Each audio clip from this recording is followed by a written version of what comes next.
that commissioners, presenters, and attendees please mute your microphones and turn off your video feeds if you are not speaking. For those attending via telephone, you can mute and unmute your microphones by dialing *6. The top toolbar contains a raise your hand function in case a commission member or presenter has a question during the meeting. Commissioners and presenters may share their screens using the share content box above. The chat box will also be checked routinely, mainly to address logistical questions or issues during the meeting. And as way of information, we will be holding a public comment period at the beginning of the meeting. Each public commenter will have up to 3 minutes for comment, and we will signal to the speaker once the time is up. Thank you very much, and I will turn it over to our chair. Thank you very much, Marco. The first item on our agenda is consideration of the minutes. The minutes were circulated. Are there any comments? Hearing none, I'll entertain a motion to approve the minutes. Motion. Is there a second? I'll second. Anybody opposed? The minutes are approved by acclamation. All right. I don't know if I have to do all of that. That's just my thing. Okay. The next thing on the agenda is public comment. Do we have a public commenter, Marco? I believe we do. Is Judy McVeary here with us tonight?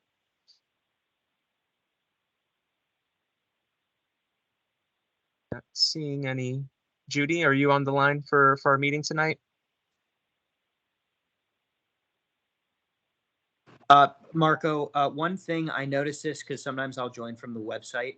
Sure. I think there was an issue with the link on our website for joining tonight's meeting. I meant to mention that when hopping on here, but that could be an issue if someone was planning to join. Okay. I'll check into that link issue if that may be the issue with Miss McVeary. But Jill, if she does join in later on, we can certainly have her comment at that time. Okay, that sounds good. So you'll be able to check on it while we're hearing from the other speakers? Yeah, what I'll do is after our first discussion item, I will check back to see if she's joined in, and then if she hasn't, then we'll move forward with the agenda. Okay, that sounds good.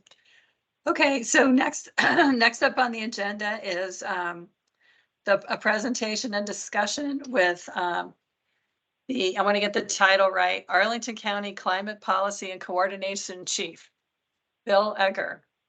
So we're very pleased to have you tonight, Bill, and we look forward to, I think we gave you a few little prompts of things that we wanted to talk about. One was the community energy plan and whether that should be a bigger, more broad climate action plan. And the other is the intersection of stormwater and tree loss in the parks. So with that, I'll turn off my video and let you go ahead. Thank you. Indeed. Well, thank you, Chair Barker and members of the Parks and Recreation Commission. As noted, Bill Egger. I'll give you my shortened title. We just shortened it to Chief Climate Policy Officer, but there's variations on it. We'll keep it to Climate Policy Officer for ease. Just want to say thank you for inviting me to tonight's commission meeting. I look forward to kind of discussing my role and then the priorities that you all as a commission have before you. I'd like to divide this. I have about 30 minutes and would like to use this time first to just give a brief overview of some of the work. My position is currently, well, a little bit of history, and then the work that I'm doing currently, and then what I'd really like to do is open this up for dialogue, question and answer, discussion, with ultimately the intention that we see an opportunity to foster greater coordination and collaboration with you, our commission members on the Parks and Recreation Commission, but many. And so using this opportunity to kind of start this dialogue and with hopes of having ongoing check-ins and opportunities to participate with you all in forthcoming meetings to really continue this partnership and opportunity to advance our climate action work and sustainability work as a county. So just as a brief amount of background, I was brought on to the county March of last year. I'm going on about 9 months, a little over 9 months in my role. And as I've talked to, I think, some of you in the past, I have both the challenge and the privilege of creating from scratch a new position within the county manager's office to support kind of widespread and coordinated climate action work with all of our agencies and with that of our community writ large to address more broadly our climate action challenges before us, both kind of as a part of our being a global partner in solving for climate change, but also recognizing the inevitability that our world is and climate is changing and the need to adapt and become more resilient as a community. Over the course of the past kind of 9 months, kind of with some framework, I guess, directives based on kind of work that was done to define the position, but meeting with many across the community as well as within the county to really understand kind of the needs and where there's opportunities to really advance our climate action work. Again, kind of on the climate mitigation side, that being stewards of reducing our greenhouse gas emissions, but then on the adaptation and resiliency side, how do we adapt our community into the future? Really 4, or I'd say 5 different pillars of my work that emerges and kind of working to implement. One, we talk a lot about the whole of government approach, bringing kind of the kind of across our organization, kind of aligning our values around climate action amongst all of our agencies and departments and staff to focus ourselves towards our climate action sustainability goals. And with that, working to kind of implement kind of a cross-departmental coordinating our task force to really, one, identify where there's barriers to kind of coordination, where there's silos that exist, and then also build capacity across both our senior leadership and executive leadership, but also within our departments. Also to integrate within our work plans, within our budgeting processes, within our policies around procurement or assessment of our kind of projects. How do we reflect our broader climate and sustainability goals within kind of how we do business as a government organization on behalf of the community? The second kind of vertical or pillar regards engagement with the community, kind of the whole of community approach. And so much of many discussions are working with commissions like you, but also working with our corporations, our 7 to 8 institutions of higher learning, many of our community-based organizations, to understand the needs around how we might partner as kind of both the county organization and with members of the community to effectuate our climate action sustainability goals, but also identify where there are needs within our community, be it again with our academic institutions, be it that with community-based organizations, be it with corporations, where there are opportunities and needs to kind of really advance our climate action goals. Third area of focus is amplifying the existing work regarding our community energy plan or the forestry and natural resources plan or the public spaces master plan and many other kind of efforts that come before me, but necessarily require kind of amplifying and extending kind of our resources and capabilities to go further, deeper, and faster to address our sustainability and climate action goals. And so working across departments to help support, be it by way of communications or helping design programs or make kind of opportunities within our budget more accessible to take advantage of, or even finding funding, frankly, be it through federal resources or through philanthropy, identifying opportunities to, here again, expand and extend our programs that we currently offer to you as our community members. Fourth kind of area of focus is within our policy and regulatory space. I mean, I don't think it's lost on you right now. The Virginia General Assembly just started up its 2024 General Assembly session last week, and taking our policy priorities and working to support our legislative director and many others to advocate on behalf of the community kind of our needs with regards to kind of policy choices at the General Assembly level, but extending that work also to engagement with federal partners, be it federal departments and agencies or that of even committees in the Congress, whereas appropriate. as well as engaging in regulatory efforts, be it, for example, the State Corporation Commission on utility regulation, or even engaging with, say, Virginia Department of Environmental Quality on stormwater or other kind of policy and regulatory initiatives, kind of supporting that work and engaging externally to our policymakers and the agencies that are responsible for regulating the environment within Virginia. And the last kind of vertical or area of focus is really at the intersection of our racial equity and climate work, the equity climate nexus, as we like to say.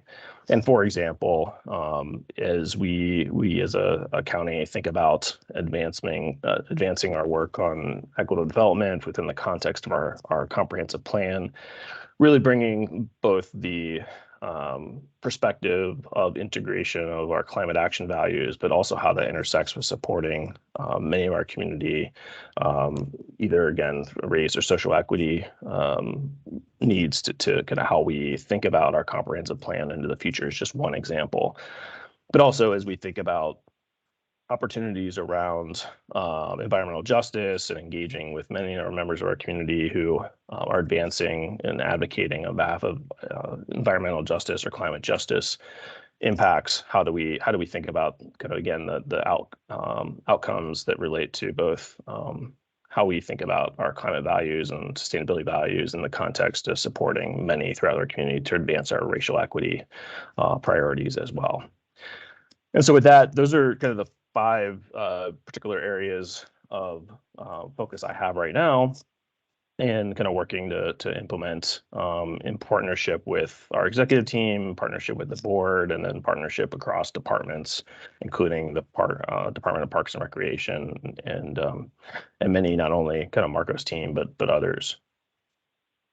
So with that, I just wanted to kind of stop there. Again, just having provided a brief overview, would like to kind of open this up now for a discussion. I know that Chair Barker, there had been a discussion around the implementation of the FNRP, the Forestry and Natural Resources Plan, and stormwater and resiliency initiatives. Happy to kind of talk and hear more about your priorities. I had an opportunity to read through your 2024 work plan that I think you had discussed during your last meeting in December, and so have some familiarity with where your priorities stand kind of coming here this next calendar year, and would love to have some discussion about how we can partner together, work together, how we can kind of continue this engagement such that we're collaborating, coordinating with your all's priorities and the work of the county. Great, great. Thank you so much for that brief overview and for the invitation to collaborate. We really hope that that's something that we can build on. I'm very pleased to hear that that's a priority for you.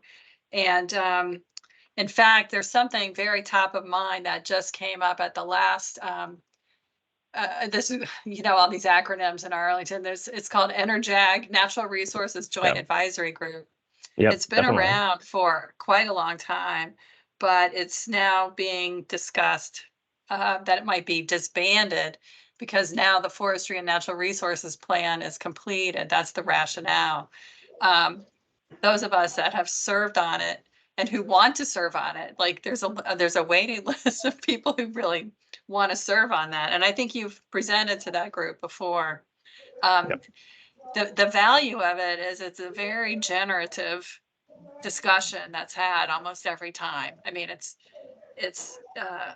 more than problem solving. It's like envisioning solutions and exploring things.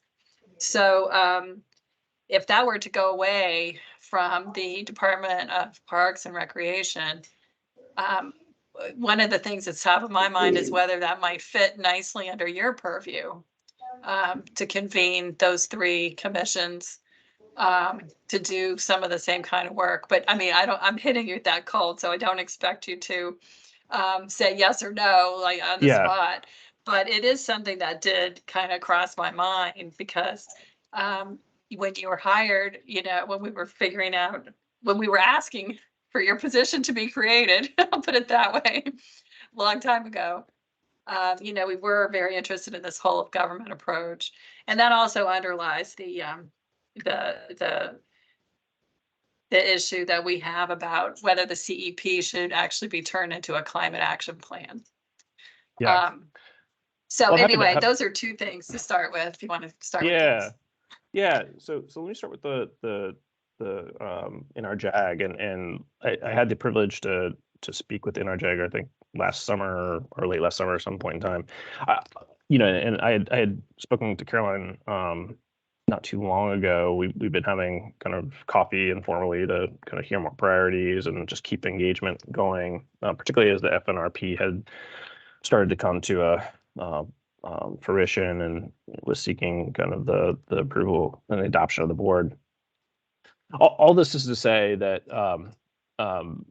we talked a lot about the value of the NRJAG, and I think that there's, what I would say at the bottom line is, I think that there's a real strong opportunity for commissions, be it the Parks and Rec Commission or others, to collaborate and coordinate with one another, to have ongoing dialogue and understand where there's overlap and opportunity for collaboration and coordination, and frankly, to help resolve where there may be difference before it seeks before a perspective or an opinion seeks to take itself before the board's consideration. I think there's a lot to be said about that ability to have discourse and kind of work to kind of resolve challenges. And whether that's under my if the NRJ is to continue or some form thereof, or to continue, and whether it would be under my purview, I think that's a question that could be before the board. I'm not in a position to really weigh on from a policy perspective if that's the appropriate situation, and I think that that's really a board question to facilitate.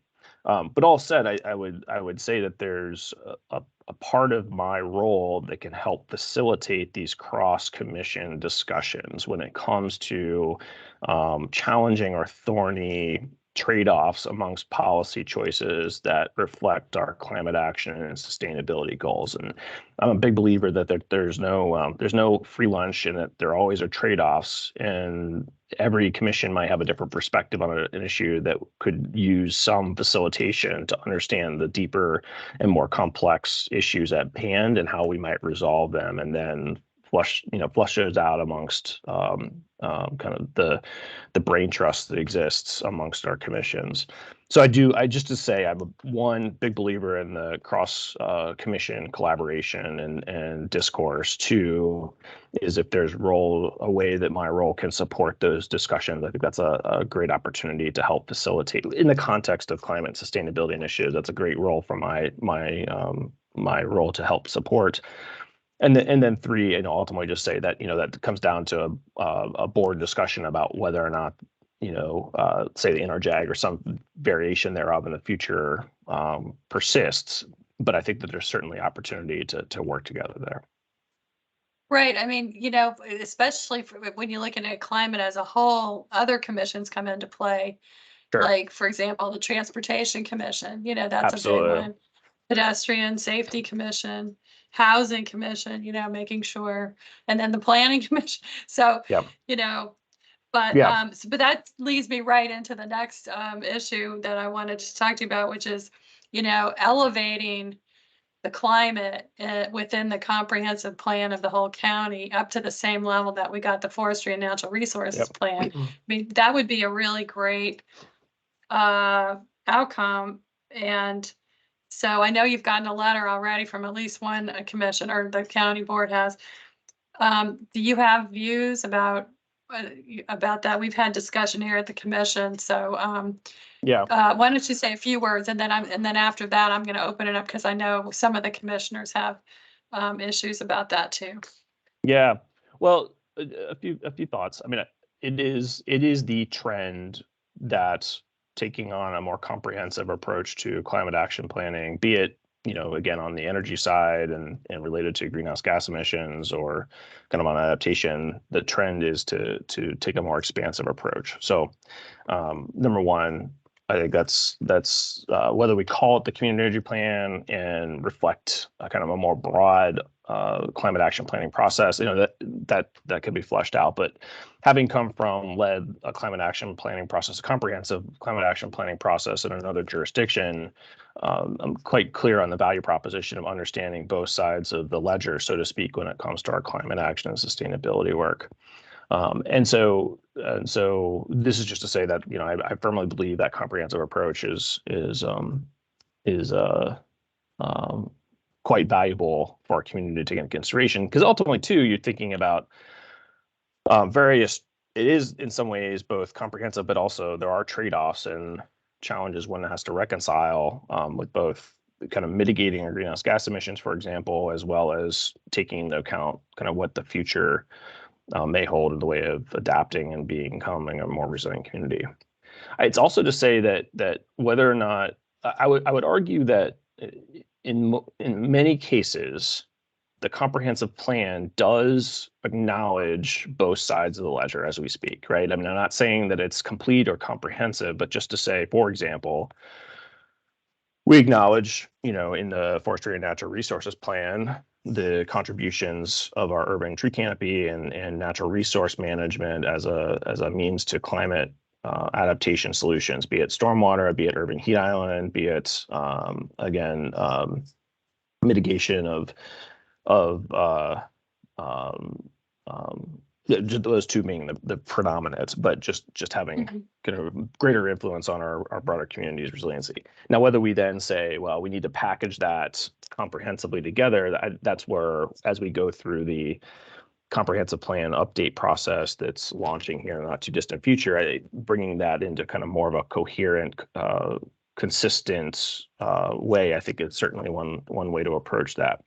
It's also just, I think that also just to say that one way that we have opportunity here as part of a comprehensive climate action plan is also to leverage kind of what is that opportunity in the future too. For example, on economic development, or how we sustainable tourism, how do we think about the integration with education and communication and mental health and public health outcomes. I mean, there's so many pieces to this that we could go down, security and public safety, and there's so many dimensions to this that certainly a comprehensive climate action plan could touch.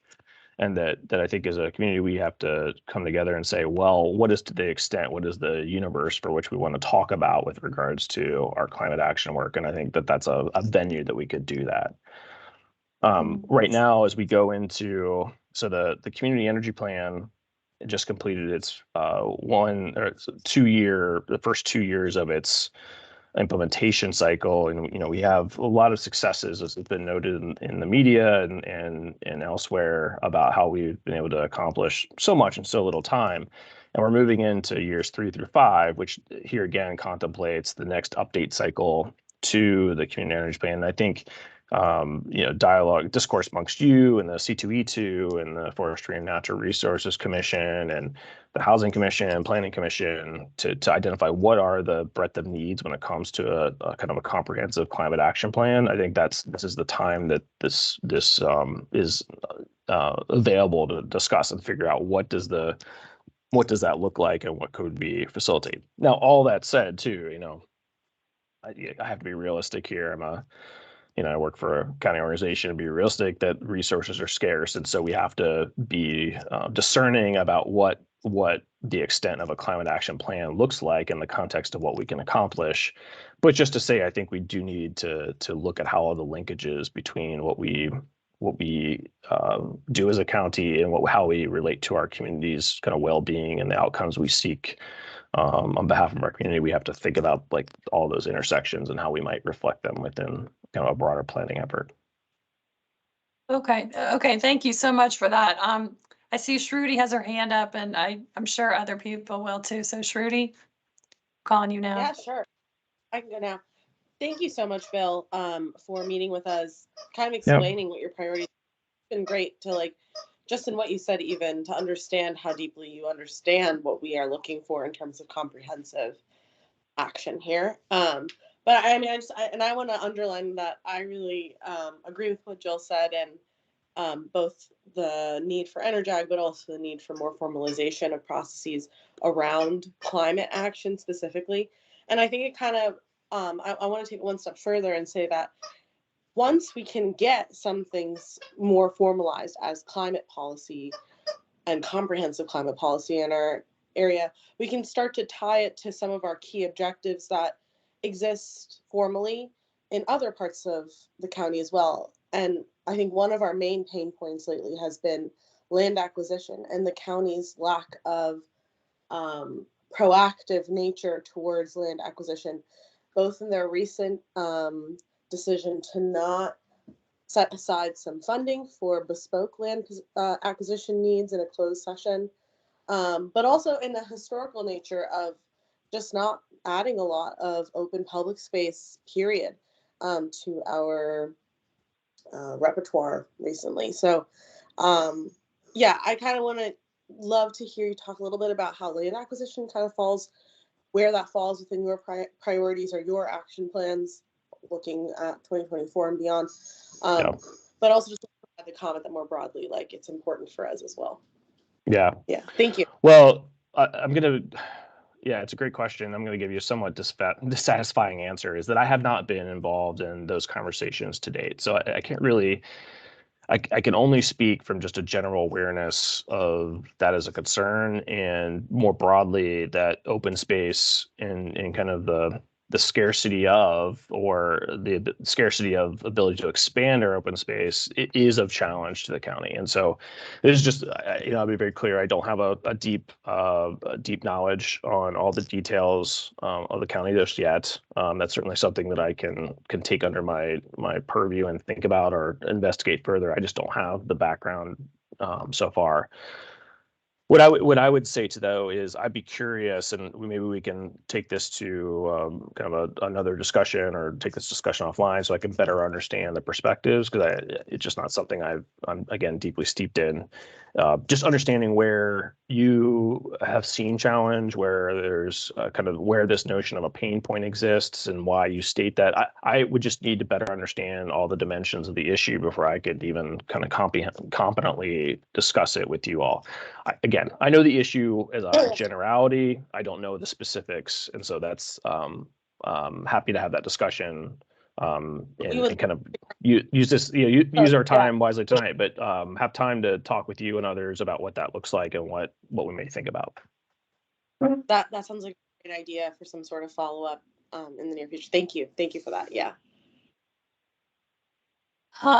That leads me to another question, and I don't see anybody else raising their hand, so I hope the commissioners are there and they're listening, and if they have questions, they will raise their hand, because we did have a very spirited discussion.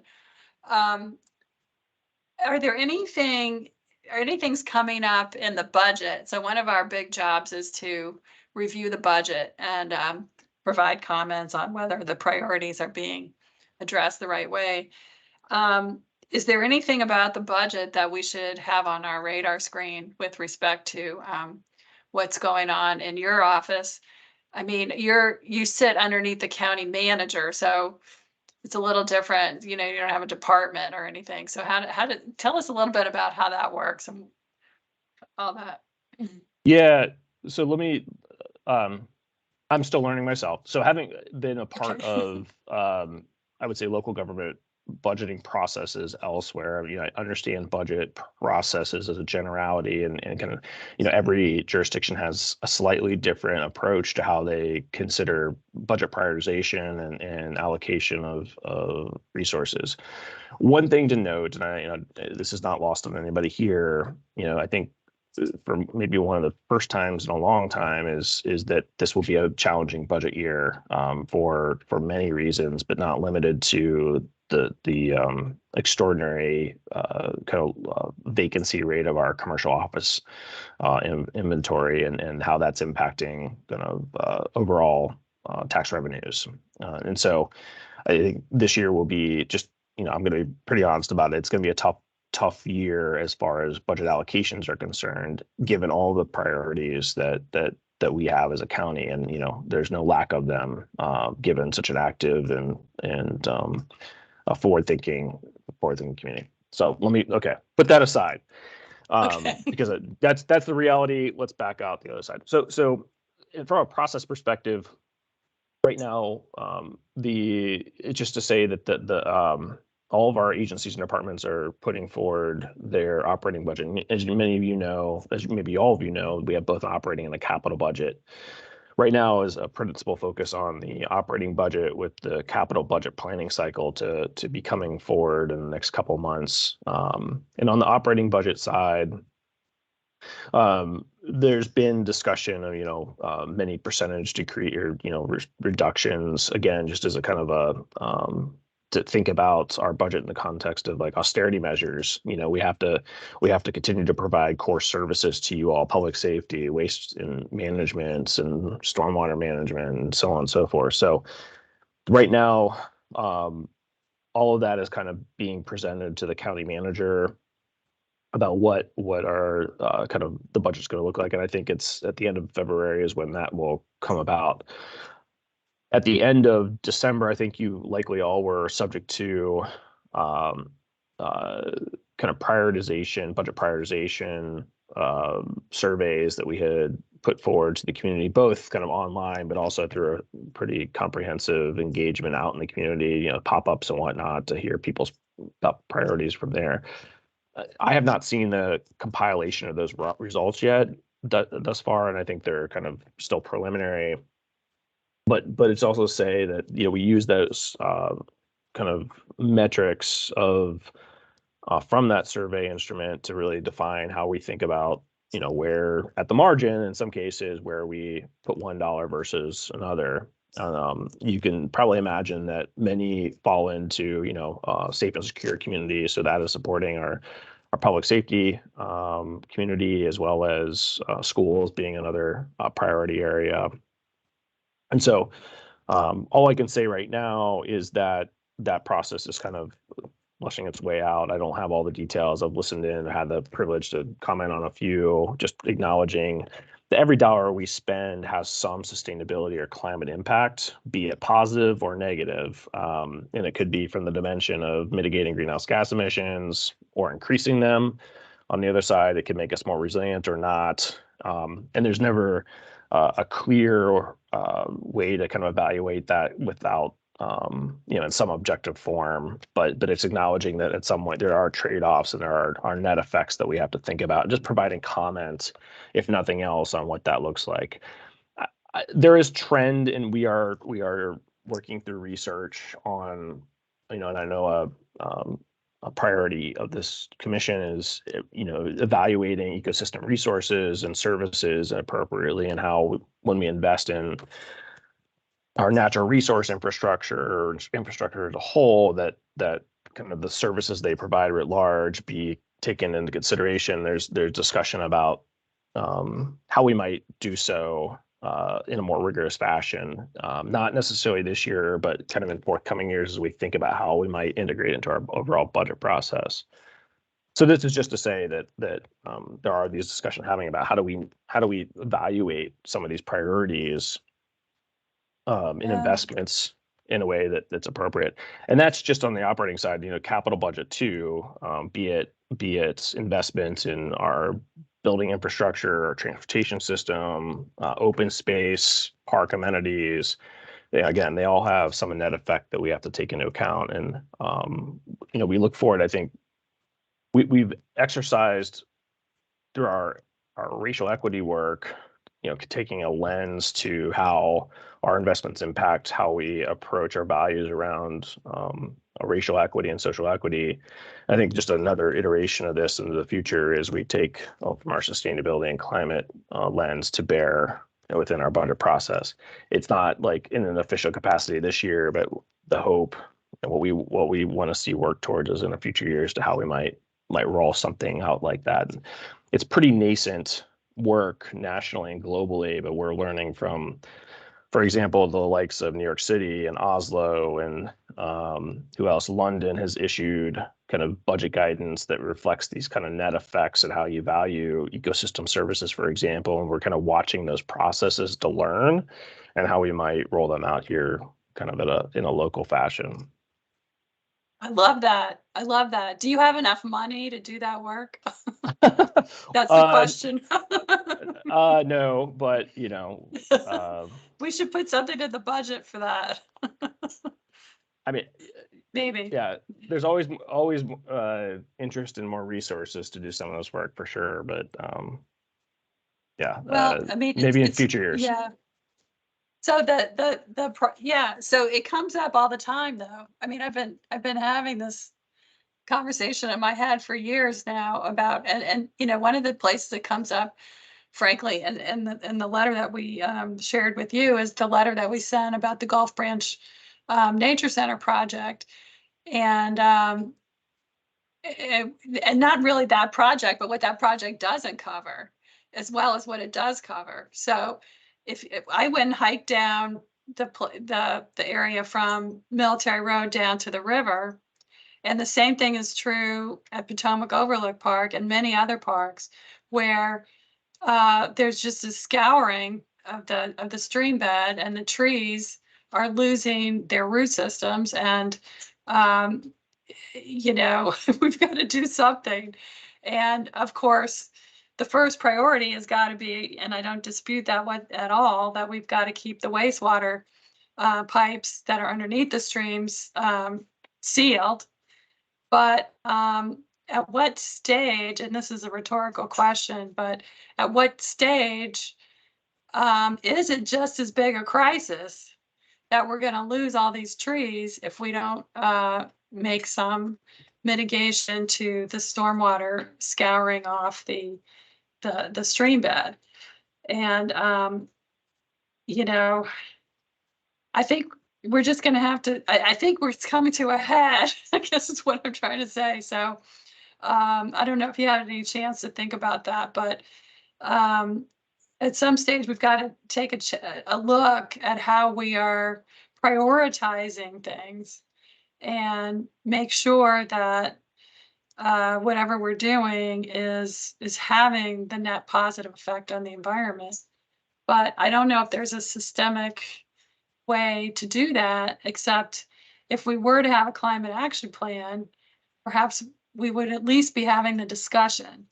I feel like right now it's just Band-Aid. Let's make sure the wastewater, I mean, let's make sure the, you know, the sewage lines don't leak. You know, that's really important. But when do we ever come up to, we've got to find a way to elevate the value of these ecosystem services in the budget and in the decision making. I feel, I don't know if anybody else, why don't you speak to that for a minute? Well, here and just to be clear, you know, I don't have a deep knowledge on the Gulf Branch projects and all the history and decisions. I read briefly through your letter, and I think it's just it does come down to, and I don't think it's without staff having made, you know, having to make choices within constraint about how to address some of these challenges. I mean, and I think you all recognize that these are complex design challenges, both in kind of current time as well as projecting kind of what is the impact over time into the future, and kind of reconciling, in some cases, sometimes dissonant kind of solutions that we have to bring to bear. And so, but I agree with you also to say that having some form of decision-making paradigm, framework, however you want to frame it, it could be useful there. And is it, I think, you know, I'm curious, and I haven't done, you know, many of the watersheds. Like I'm curious, just to kind of talk out, you know, off the top of my head, is like whether or not, you know, the same methodology would hold in Gulf Branch versus, you know, one of our other watersheds. Like we may have to think about a whole different solution set somewhere else. There may be some overlap, and I think that requires a lot of deep work, deep thinking, and not to say that we can't do that, but that comes at an expense of time, resources, and trying to figure out what is the appropriate solution. You know, so I don't know that I have an immediate solution, and I think this is where, in partnership with you all and others, we got to think through kind of what does that look like, and how can we, you know, find a reasonable compromise or reasonable agreement on how to address some of these systemic and chronic issues. Yeah, I mean, stormwater is a big one, and of course, we have the new utility getting rolled out with all of the environmental incentives. So Precisely, we hope that will. Yeah, I mean, Yeah. we're, you know, this is in no way to criticize Arlington County, but Yeah. it's rather because we've made a lot of progress in a lot of ways. But Yeah. but there's still so much to do. Yeah. And it's a little Well, scary when you see trees come down. yeah, and to be frank, stormwater is just one vulnerability before the county. I mean, we experienced over the course of the past summer, the kind of extremities of heat that we hadn't seen ever before, and in a very acute way. And so now, while natural resource management in our open space is part of a broader solution set for extreme heat, we have to think about all of the variations and all of the extent for which heat now may be a challenge to the community. And in some cases, stormwater and stormwater resiliency and heat resiliency have overlap, and in some ways they don't. And we have to think about kind of where both need to have focus. We have started, the Forestry and Natural Resources Plan acknowledges the role of our tree canopy and acknowledges the role of our open space and as one part of that extreme heat and heat adaptation planning and adaptation opportunity. But again, there's a whole breadth of work that needs to be addressed that we have kind of before us as well. Right, right. And when you mix in the Langston Boulevard plan, which of course increases density, we're not adding more parkland, as Trudy started off talking about.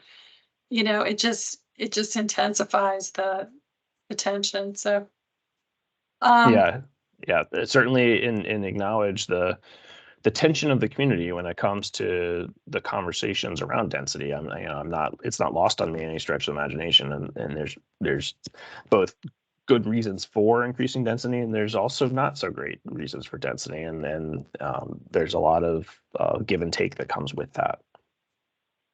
so there's just a couple minutes left. I don't see any hands raised. Can you just give us in a nutshell, like what your top priority is, let's say in the next 3 months? So yeah. And yeah. Well, I'll kind of run through that. One is back to the whole of government, and as we roll out basically a coordinating framework across our senior leadership, across our department heads, and then also engaging with each of the departments to acknowledge where there are gaps in understanding and where there's need for capacity building amongst in all of our agencies. So that's one. Two, whole of community, we have a process underway engaging with many of our corporations and our institutions of higher learning, and really continuing to kind of find where there's alignments. Many corporations, many academic institutions have climate action plans. They have climate action goals that may meet their either regulatory and or have relevance to their business model. And so how do we leverage kind of our similarities and alignments for more greater and collective action? That's a 2. 3, we're rolling out planning around years 3 through 5 for the community energy plan. How do we prioritize those actions, as well as the Forestry and Natural Resources Plan rolls out to its implementation phase? How do we prioritize and align with our other goals? 4, again, we're in the throes of our the 2024 General Assembly session. We have a lot of work to articulate the values and kind of goals of Arlington, and where our statute is impeding progress, and so working through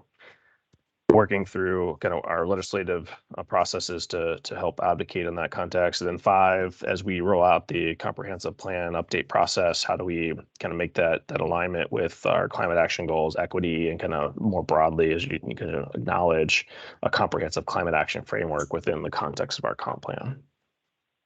Great. Well, thank you for that. And I don't have a particular proposal for getting together and collaborating, but it would be great to touch bases with you a few times a year at least. So what we've been find out. Yeah. So what I've offered with regards to, for example, the C2E2 and the Forestry and Natural Resources Commission is to have a kind of quarterly meeting with you all, get a time on the agenda, 20, 30 minutes, or something to this effect, to check in, hear more.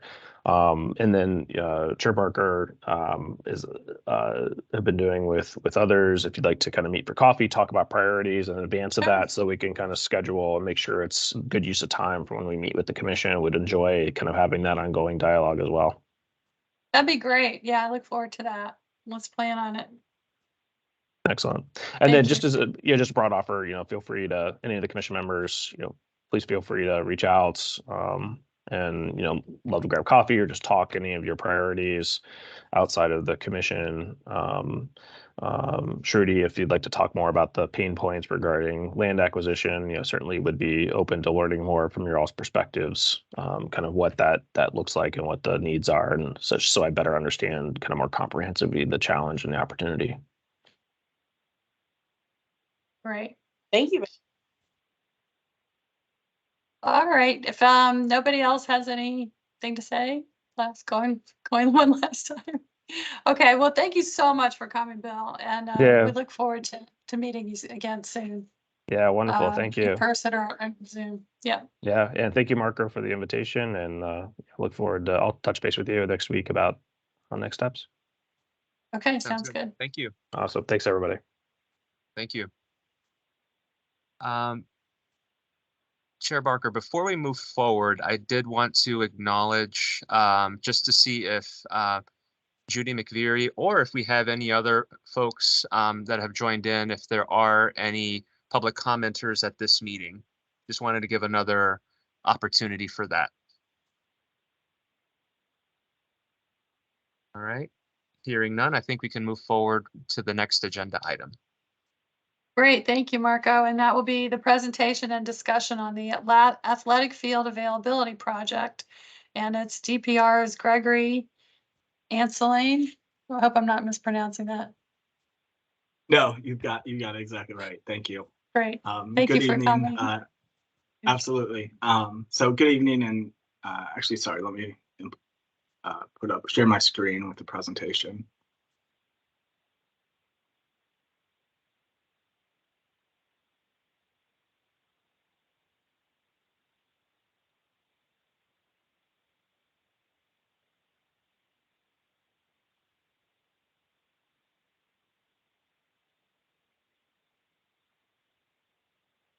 Are you able to see my screen?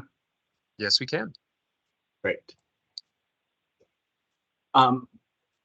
Good evening. My name is Greg Anseline, and I am the manager of sports leagues and field management with DPR, and the project manager for the athletic field availability and utilization project. Before we get started, I'd just like to start off by thanking Chair Barker and commission members for inviting me to the meeting and allowing me the opportunity to share the work of this project and our steps as we have begun implementation, and will continue to work to implement this spring and going forward. Oops, sorry, I skipped over.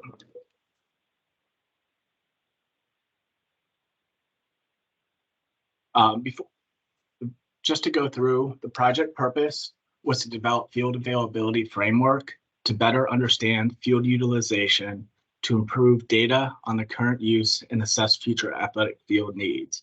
To kind of simplify that is we take all the hours that have been scheduled at a particular field each season, and then divide that by the total hours that are available based on the field scheduling variables that we discussed and got feedback in our first engagement. And that equals a field utilization rate that we will have for each and every field. Just a background on tonight, the discussion. I'll review the purpose, as I mentioned, the purpose of the project, background why this project was initiated. We'll do a short review of what this framework is, as well as the results of our online and pop-up feedbacks, and then our implementation plans as we move forward with this implementation of this project.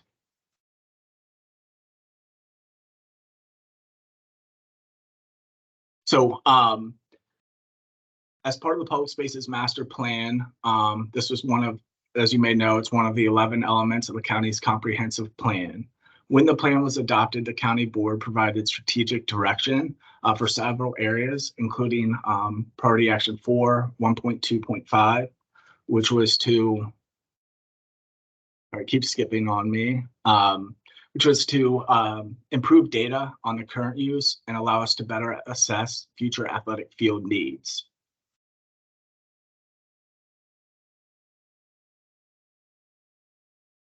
this has been a project that has been going on, and we're excited to get to these final stages of implementation. The athletic field availability was first introduced in December of 2019, the PSNP Implementation Advisory Committee. Over this time, we have presented to the committee 5 times, and with our had a first public engagement in January through the winter of 2021, and then a second and final engagement through summer 2023. We came back with our final framework to the Public Spaces Master Plan, IAC, and then we are now working towards the implementation. We have begun some areas, and we'll get into it further down the later in this presentation, and then we'll continue the implementation beginning the spring season. So just as a background, I wanted to go through what the framework is of availability. And so these are variables that help us determine what that total number of hours that are available that we can then utilize to develop our utilization rate. So as you see, we have seasons, number of seasons in the spring, or number of weeks in the spring and fall, end times based on age, start times based on weekday and then weekends, different start times.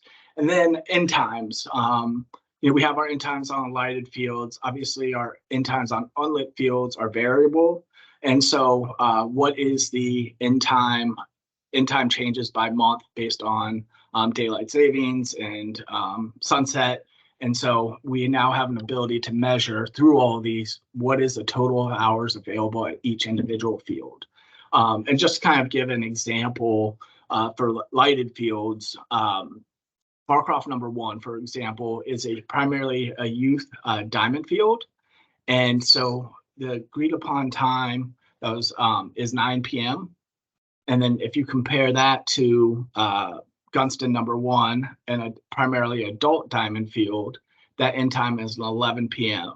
And all these times were feedback that were created based off the feedback in our first engagement, and it's helped us to continue to develop that framework.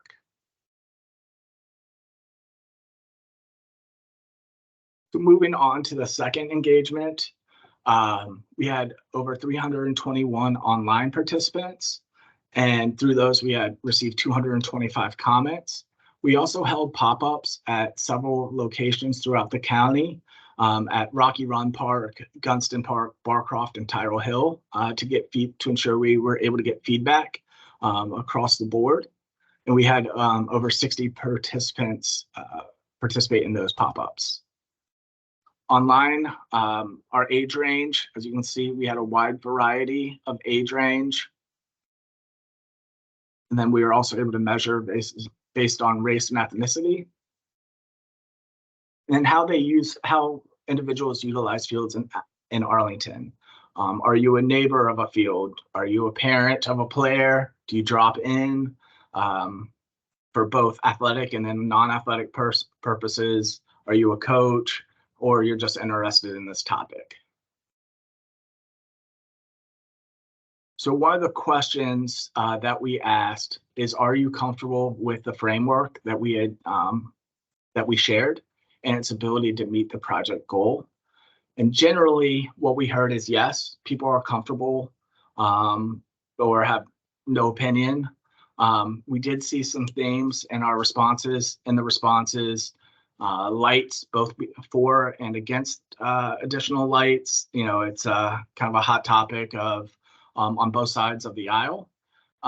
Demand for both permitted activities and then community use. So there's this constant demand for more scheduled activities and then more time for general unscheduled drop-in use.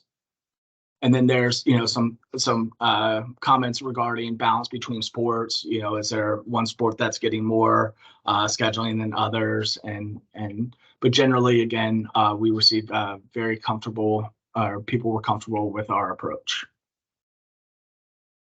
The next question was, with our use of the annual field utilization data, to help create more opportunities for community time at more athletic fields around the county. What was the level of approach? Again, we received a general theme. Great, your slides are advancing. They're not advancing? Is it just me? Is anybody else still on the how do you use athletic fields? I'm on, what is your level of comfort with this approach? Okay. Yes. Sorry, looks like it's just me. I'll use the offline version. Sorry about that. Okay, no problem. Thanks. So the level of comfortability with having more and different opportunities for community time, and I'll get into this subject a little more towards the end as we discuss implementation. But some of the general things we received is that drop-in use versus permitted or scheduled use, confusion regarding our field designations, access to people not knowing when a field was available or not available. And we'll also discuss this in our implementation. And then, the constant demand for additional field space or playtime. And then this is a general breakdown of what we heard in our pop-ups. Again, this general comfortability with our approach regarding community time.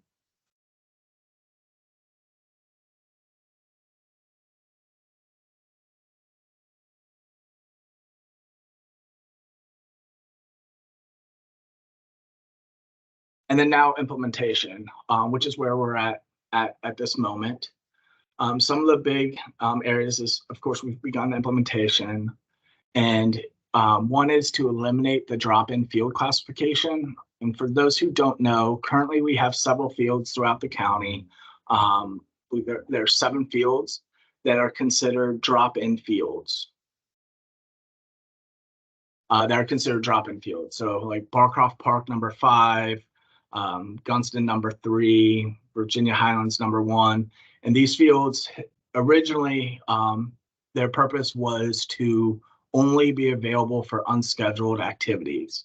Because of demand over the years, it is primarily for drop-in, but there is scheduled use. And so it created quite a bit of confusion. So our proposal is to eliminate implementation is to eliminate the drop-in field classification and instead and move those fields under what's called permit takes priority. So if there's a permit, it takes priority and any time available otherwise is available for drop-in unscheduled use. With that, to ensure that we have that we still preserve community use time, as we heard before, and as we know, there's a high demand for this drop-in community use, unscheduled use throughout the county. So instead, we will schedule and block off times at more and different fields throughout the county, as well as still maintain drop-in times on these specific fields. But overall, it makes it easier. And again, this is something that we heard is the confusion on if a field is available or not. And so through that, we're going to educate as part of this process. Also, we'll begin educating the community on availability of community use time. About 3 years ago, we implemented an online calendar where you can search by field type, date, times, amenities to check on a field and check on it's available. And so we want to better educate the community, make it more aware, as well as look at technology options to again ensure that the community understands where availability can be found and better market that. Another area that we will begin in spring 2024 is one thing that we heard throughout over the last 4 or 5 years is that it means one thing to compare and develop a utilization rate based on scheduled use, but there's concern that scheduled use does not always equal actual use. And so what we've DPR myself have committed to is piloting a program to do a check-in as individuals or permit holders arrive at select fields to check in and through a technology and app or form and tell us that, yes, we are here. This is the time. This is how many participants that we have. And throughout the year, throughout the season, we can go back and compare that scheduled use and actual use and help that, find opportunities for improvements there to ensure that we are utilizing our facilities to the best of our ability and to the highest level. Then the one of the final steps is each year we will do a utilization report. So we will determine, so at the end of each year, we will release a report for every field in Arlington with a utilization rate for spring and fall and then for the year. And by doing that, that one will allow us to find opportunities for more efficiencies, different uses of our fields, marketing of that availability, as well as also, one thing I want to say about that though is a report or a utilization, we are not looking for a certain level or a certain grade at this time.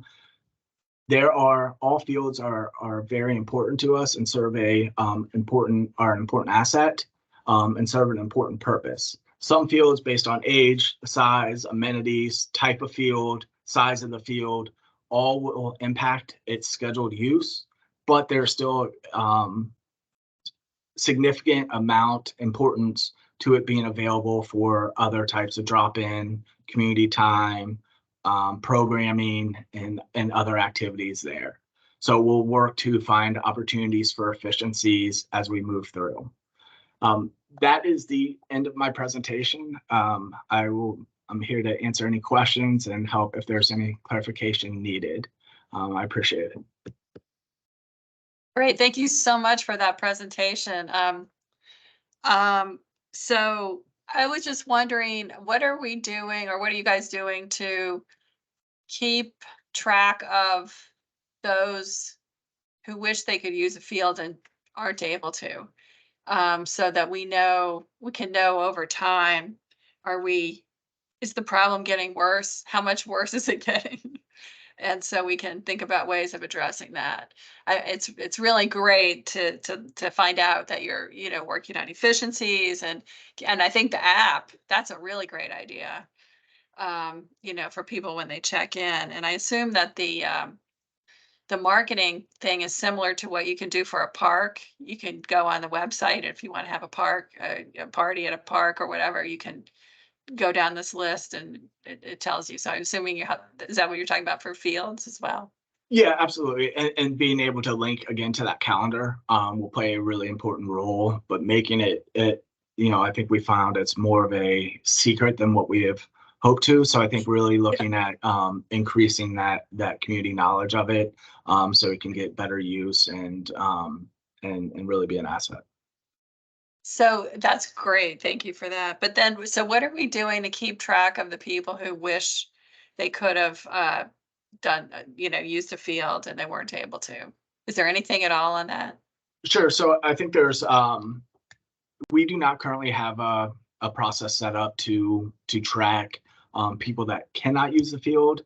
I think it's easier to say like, oh, there's this many people on the field versus, it's kind of, just general knowledge that we've had in the past that we hear or feedback. But I think there may be an opportunity to, I think we're looking at technology to try and find multiple ways to improve it. And so I think there could be a creative way to come up with something to get that feedback as well. Yeah, I mean, I'm like you. I've had a lot of scuttlebutt, over the years about how there's not enough fields, but it would be really great to have hard data showing that, I mean, it's a hard thing to prove. I mean, we used to have this issue when I was at another board that gave away money. We were like, well, are we giving away the right amount of money for people who really need it? So you have to kind of judge how many people are on the waiting list type thing. So maybe you could do a waiting list, something. It's a good idea. I don't know. Yeah. No, I appreciate it. I see Adam has his hand raised up. Adam?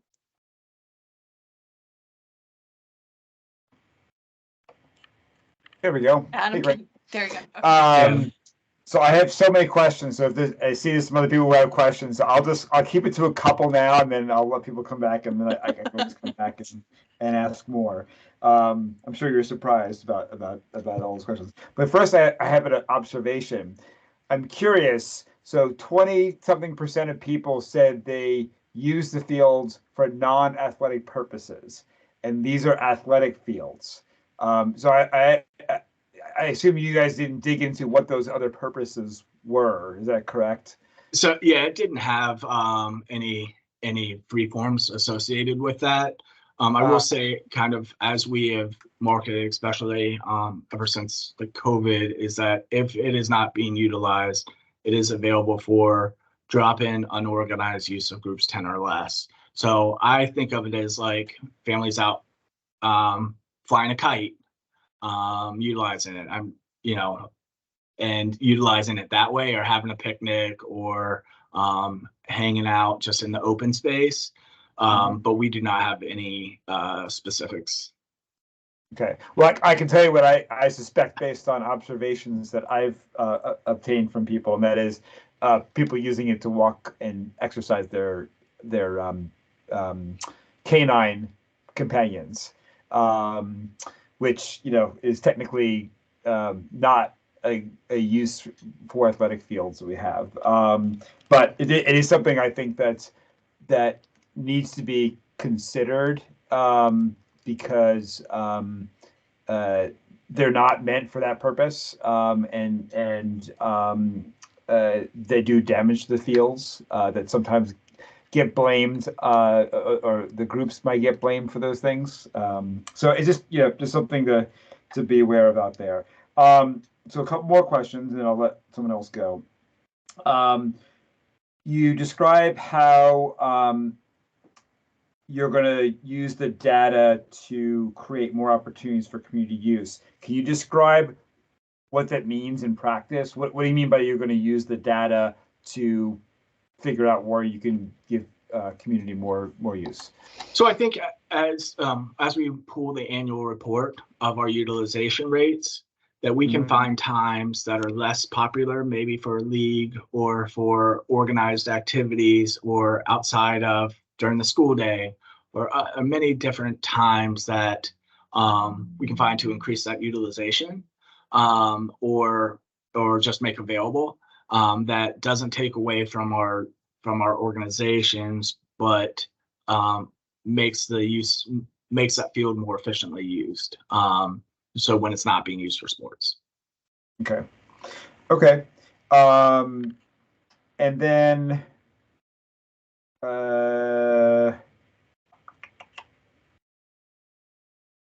in terms of the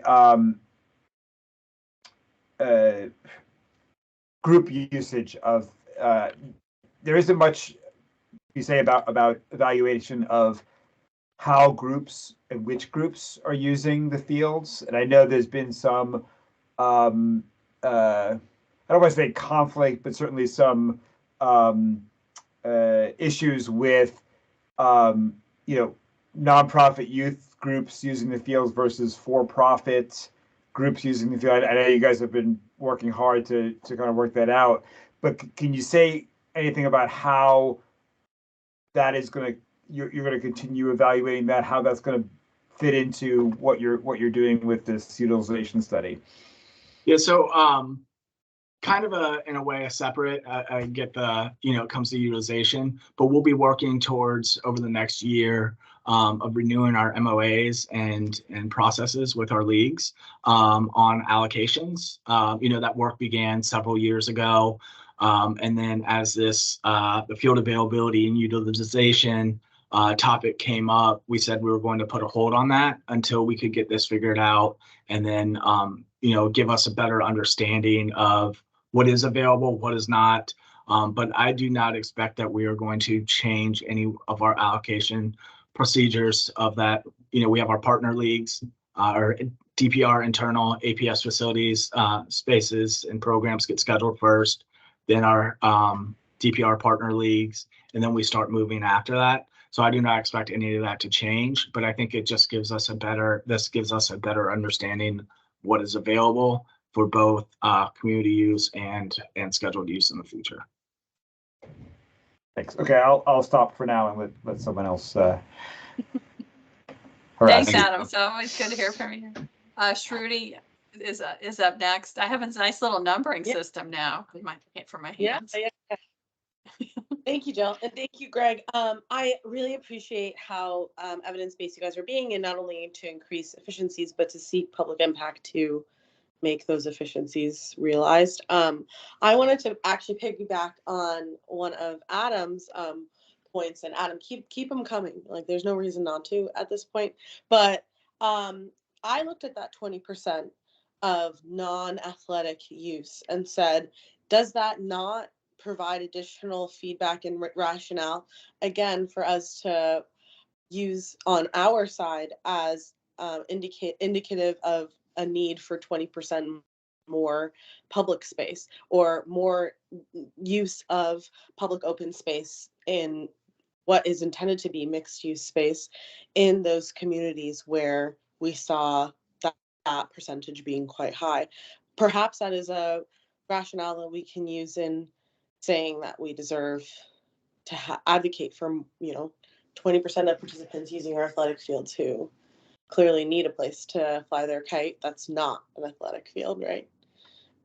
If that's the case. So yeah, that's my main comment, but I really do appreciate the survey evidence-based approach to uncovering how usage is really happening. So thank you. Thank you, and that's a great point. Okay, thank you, Shruti. And Mark? Hi, Greg.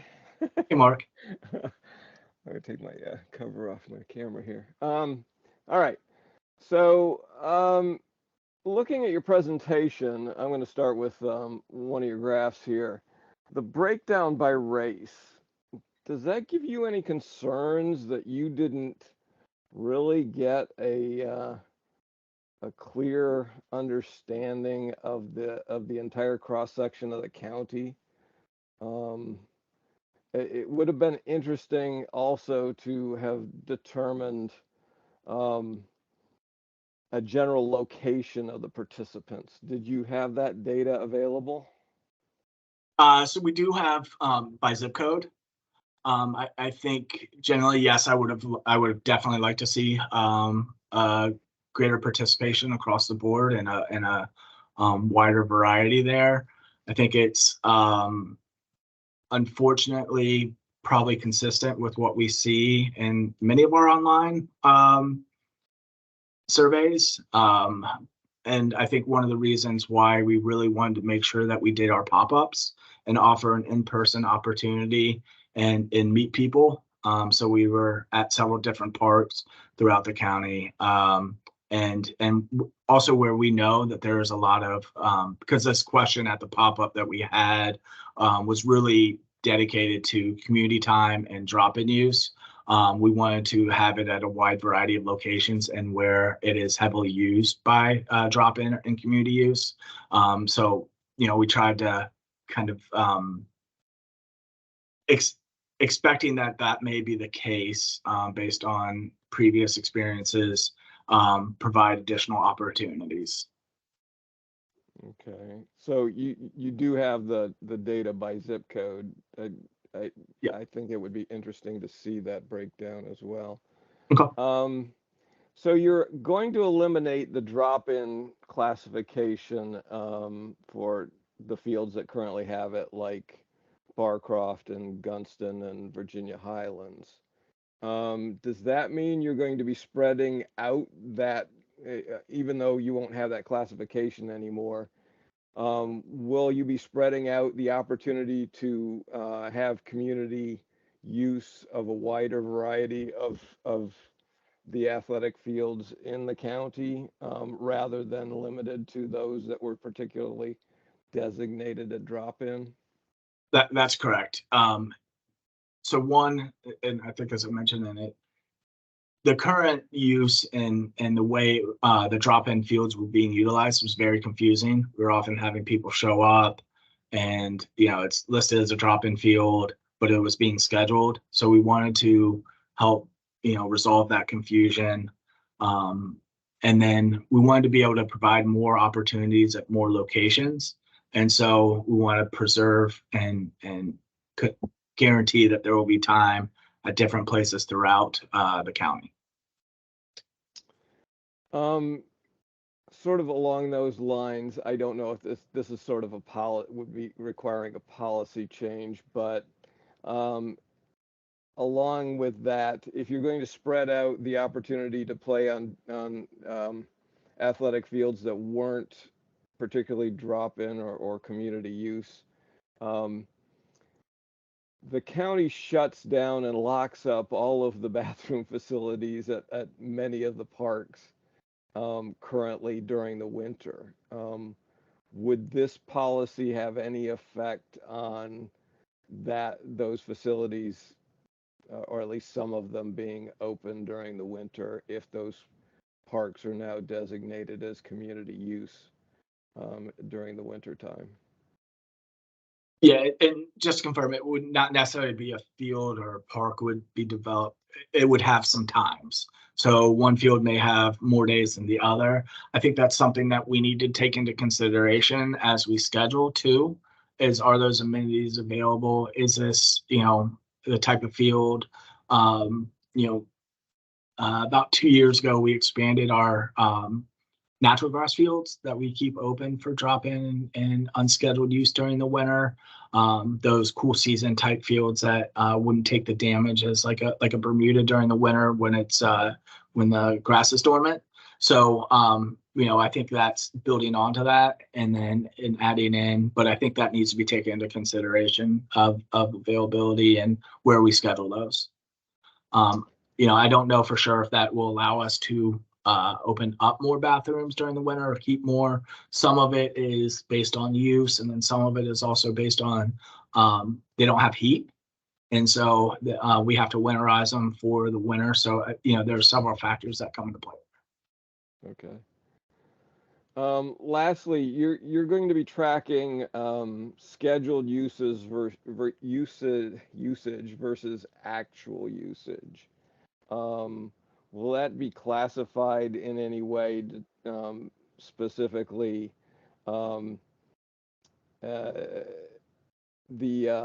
higher level teams, for instance, the travel soccer, the travel baseball, whatever, they're going to have a higher utilization rate than, say, your average rec team in a soccer program or baseball or softball.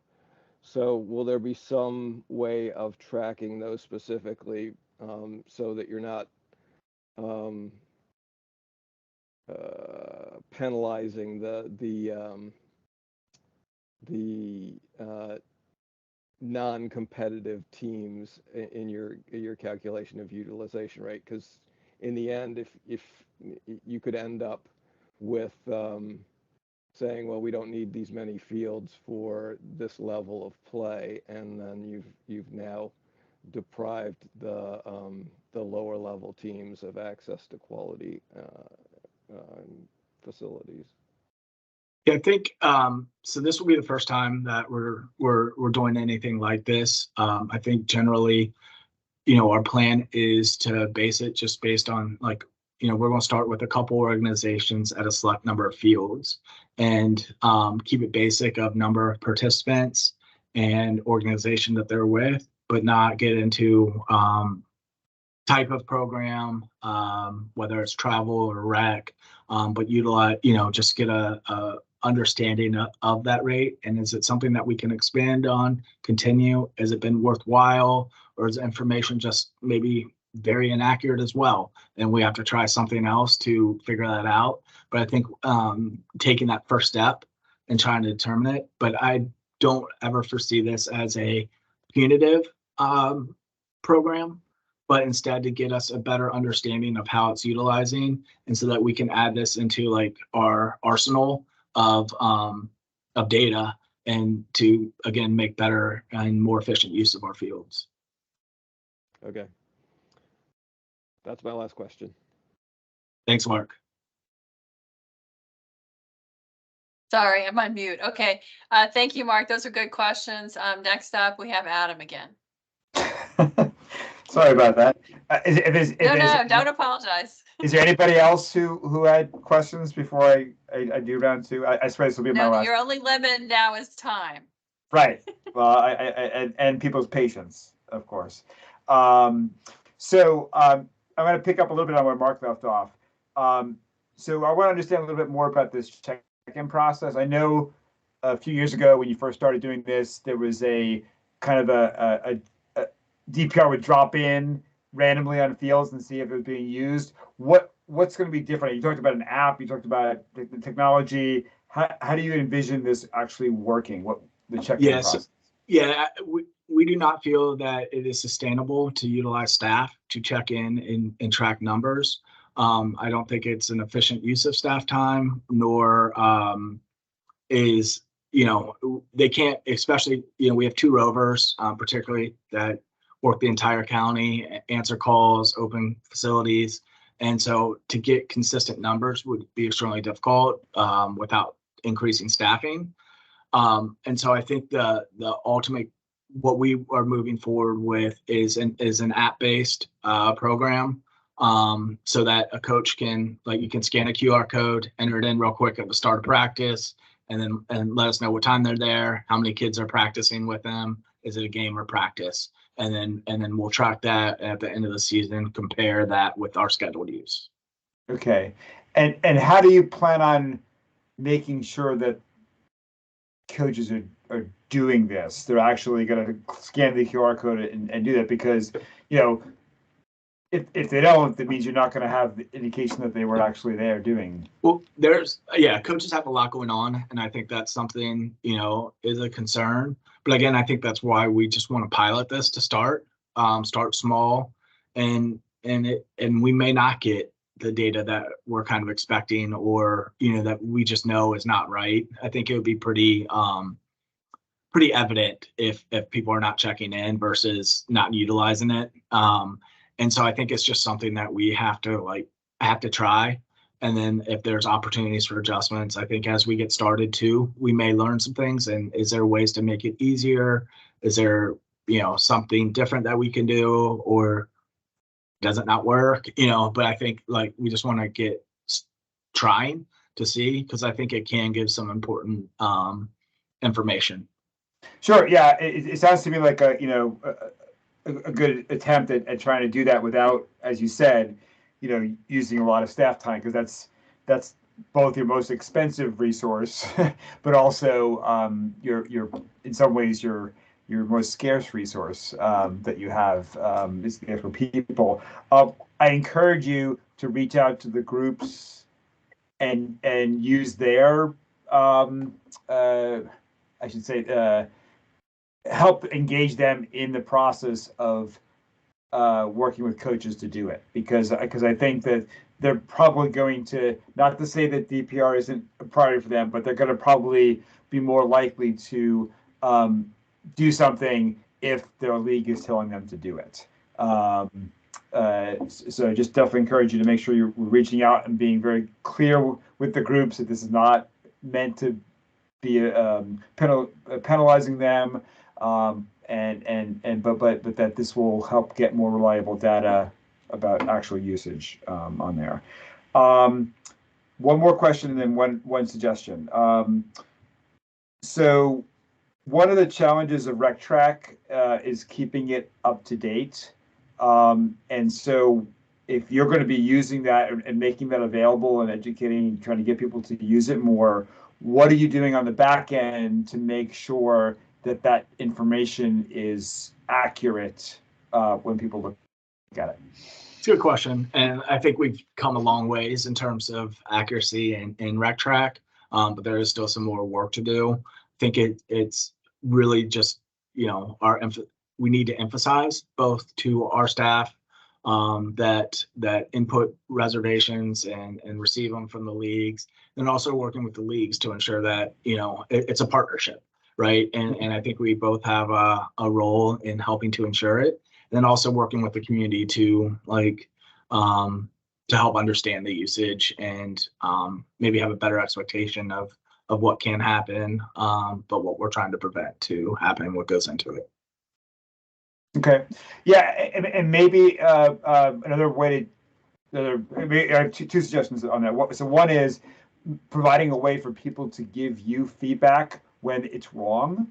So when someone shows up at a field and it's supposed to it's not supposed to be permitted, but it was, or the opposite.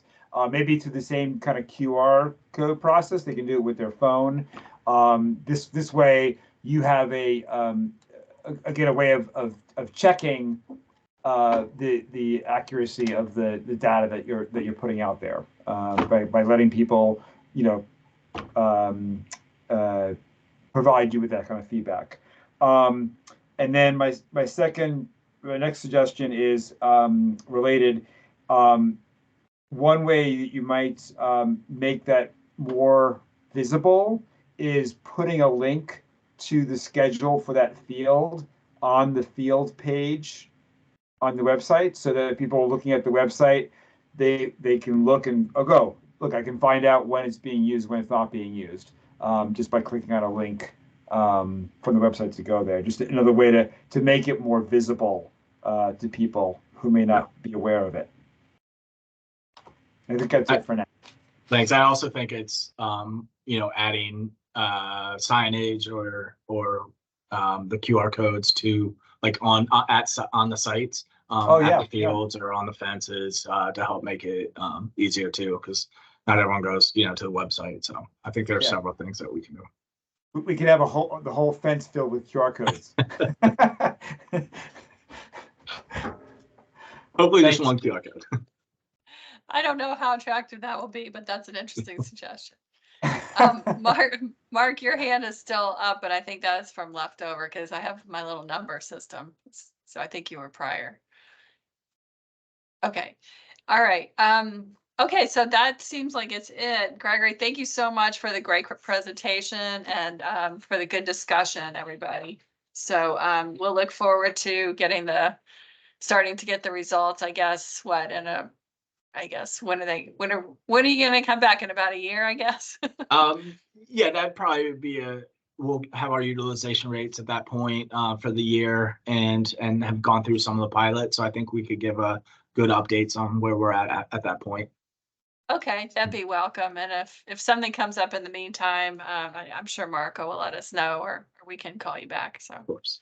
And thank you again thanks so much for coming. Yeah, thanks. And Marco, thanks for coordinating. Take care. Thank you for being here. Bye.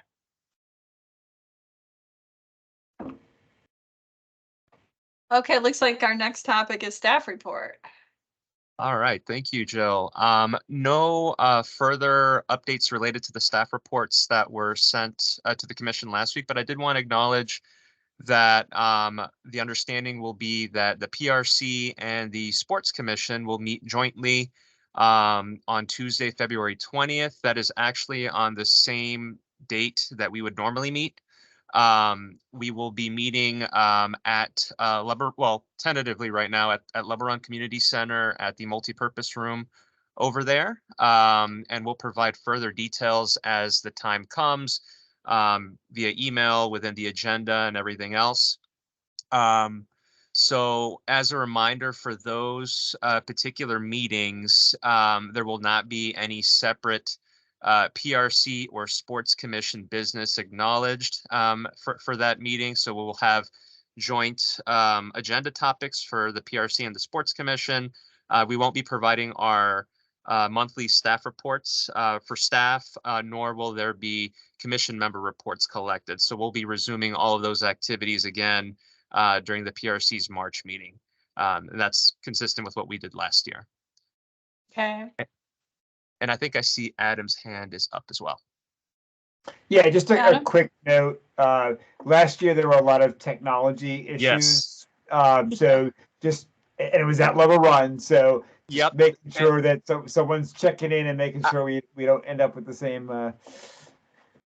Adam, thank you so much for bringing that up, because that is something that I worked with our Sports Commission staff liaison this year as well. He acknowledged that the technology that they use now over there is fully functional. They're going to have their technology specialist on site this year, which was not the case last year. So we're going to have at least some support from a technological standpoint.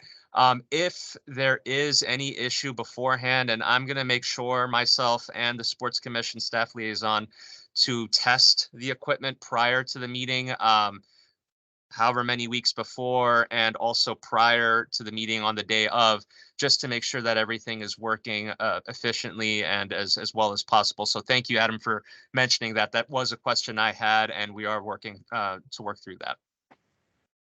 Right. Thank you.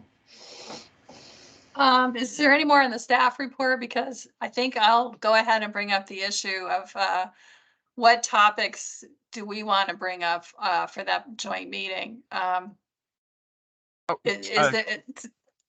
Jill, we can certainly do that now, or we can also wait till other business as well.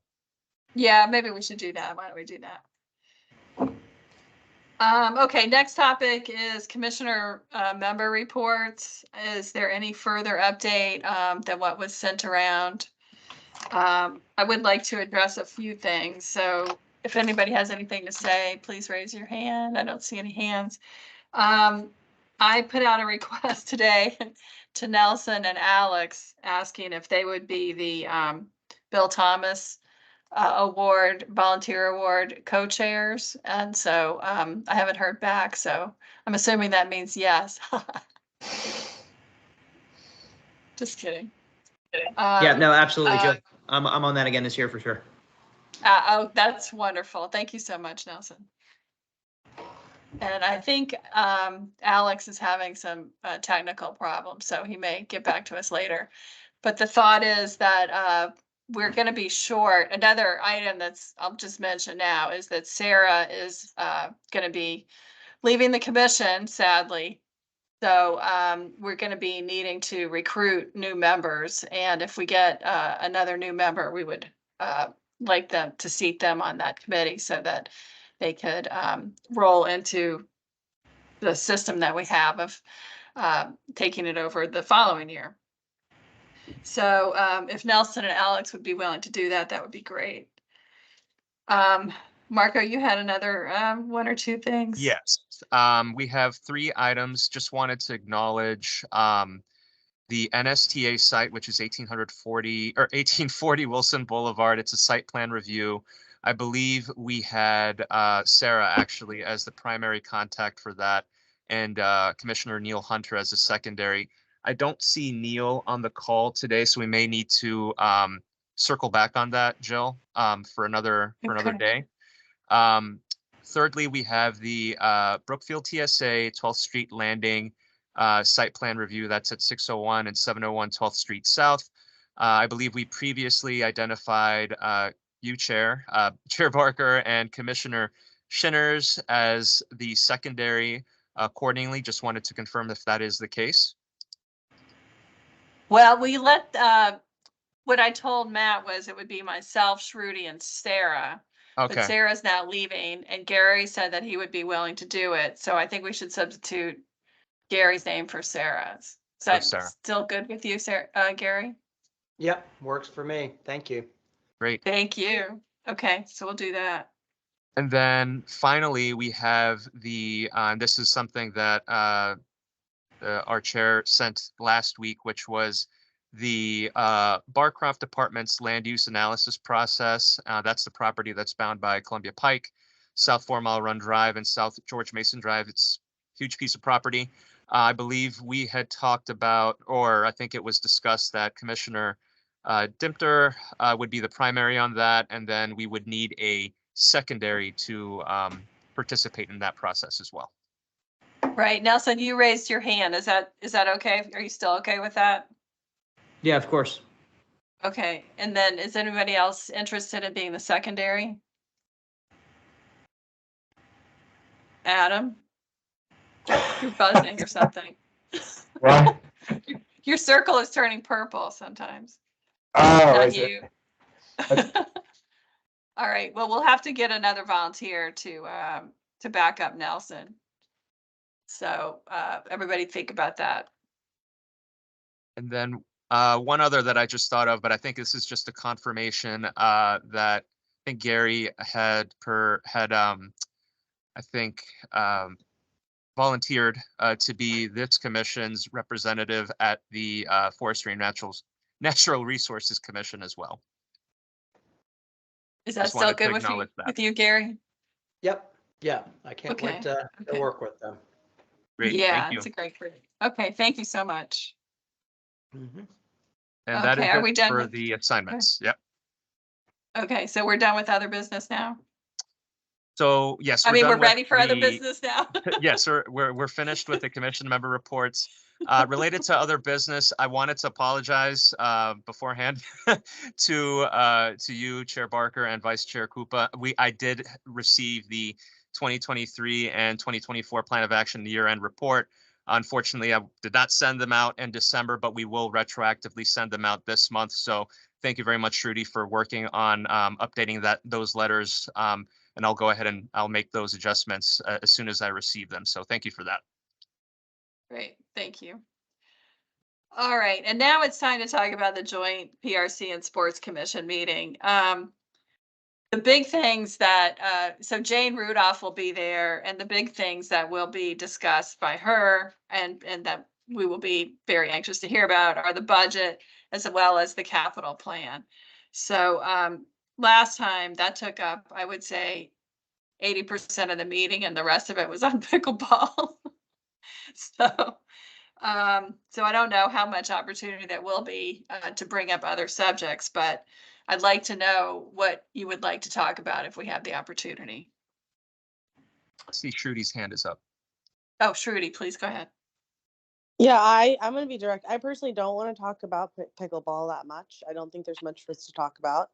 I would like to, as part of the budget discussion, discuss joint priorities we may want to push for, just as like a primer conversation, maybe part of the budget conversation Q&A. And then I think a field availability study. Are they happy with what they saw? And do they have any analysis that they'd like to provide us, since they should have been more intimately involved in that component? And yeah, what are they looking forward to seeing, I guess? Okay, that sounds good. Adam, you have something? Yeah, I'm just going to second Trudy's the utilization framework study, discussing that. Okay. Okay. Anything else? Okay, that's good. Yeah, that'll take up the meeting, really. All right, as I mentioned, Sarah is leaving us. She's not here tonight. She had to be off to work, but we thought at the next meeting, Shruti has agreed to give a little speech noting how valuable Sarah's service has been. And if anybody else would like to say a few words, just let me know. Or if you want Shruti to incorporate your comments, just let Shruti know what your comments are. So those are big shoes to fill. Also, we need to recruit, so keep your ears open for new potential members. We already talked about recommended people. We are working through our lists now, just so you know. Yeah. Yeah. Yeah. When is Sarah's last meeting? Her last meeting will be in February. Oh, okay. Yeah. We already talked about having the next meeting, and then as far as letters, Bill Eggers alluded to this. We'll be getting the budget. We'll be getting the budget close to the end of January, won't we, Marco? I believe there will be something, I want to say, distributed to the public sometime in February, I believe. Okay. And then there will be, that's related to the operating budget. And then related to the CIP, I believe there will be discussions amongst the county board and DPR, the department, I believe in April. So that would be an opportunity then as well for the PRC, the FNRC, and other sports commission to provide either a letter or to provide comments at those discussions to discuss the CIP further. Okay, yeah. So if we want to, it sounded like there might not be very much time between the budget coming out and our need to file a letter. So if anybody already knows that they're going to be interested in looking at the budget and would be willing to work on a letter, I will definitely be working on that. And I'd love some help pointing out issues and going over items.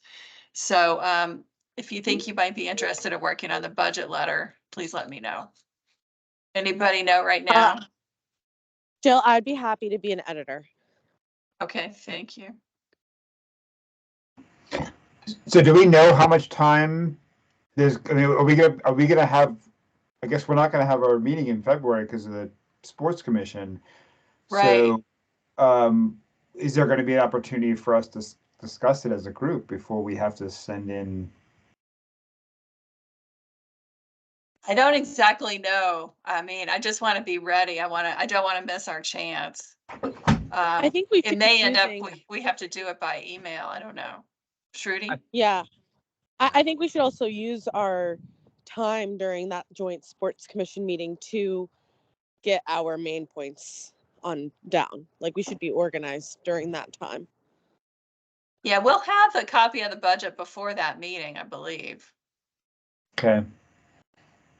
And I believe there will be opportunities for the commission and for the public to discuss that operating budget further sometime in the later this winter and into the spring as well. So I believe there will be some time on that. Yeah, we want to be ready. It'd be really good to be Mhm. ready at the February 20th meeting with our comments. So that we can have, when we go to writing, we can have really good cogent comments that have been vetted. So. And the other thing that's still on we didn't put it on the agenda, but it's still on my mind is to get a committee together to do a matrix similar to what C2E2 does for their development projects. When they go in to analyze a project, come up with our matrix of what our priorities are. But it's late and we don't really have any more time to talk about that right now. So if somebody is very interested in that, just let me know offline and we can start getting that work organized. Okay, is there anything else? We're at the end of our agenda. We're a little bit past our time. So if there's nothing else, I'm listening. Okay, I don't hear anything else. So I'll entertain a motion to adjourn. So moved. Thank you. A second, I'll second. Gary? All right. Anybody opposed? No opposed, so the motion carries by acclamation. Okay, thank you, everybody. Have a great Jill, evening. great job on the first meeting. No, yes, Thank thank you, you. Well, everyone. thanks, I and appreciate that. Great job. stay Jill. safe out there, please. Thank you. Yeah, everybody be Thank you. careful. Thank you, Marco. Yeah. Thank you, Marco. All right, have a I good one. hope little Lucas feels better soon. Thank take you. care. Hopefully he'll be in his active self very soon. Yeah. Bye-bye. Yeah.